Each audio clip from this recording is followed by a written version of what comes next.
lông á, cái thả nó lên nè. Chị chè tình ơi ổn. Cái này Happy birthday. Vô mới. Lông á, lông này con lông vậy. Mua đi. Yeah, cha đai môi. Ok, yeah. Lỗi với cha thơ ơi muốn kế với cha nè. Ok, nhầm mấy con.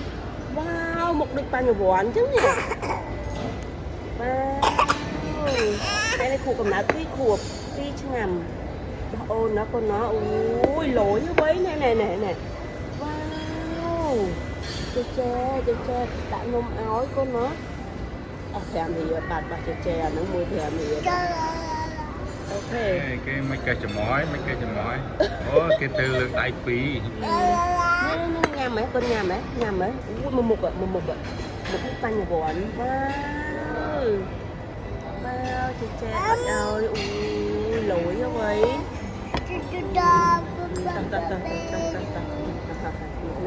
nhầm xanh cho mặt rồi bà áo rồi đại Tết chủ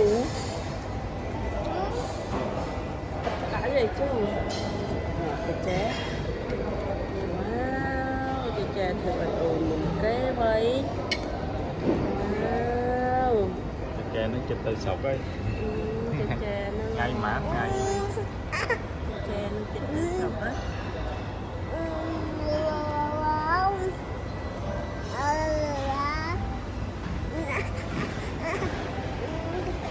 nhà mình mua trên mặt ta rồi ok rồi ơi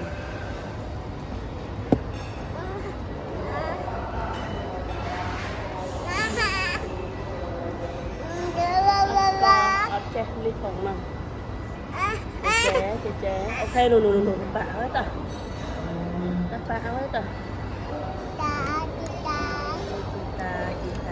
chè luôn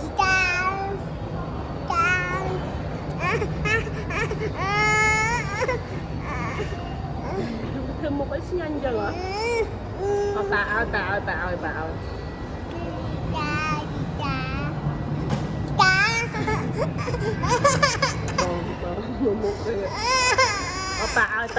Bà ơi.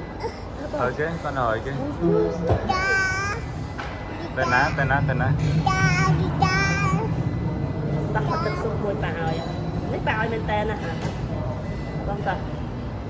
Bắt đó.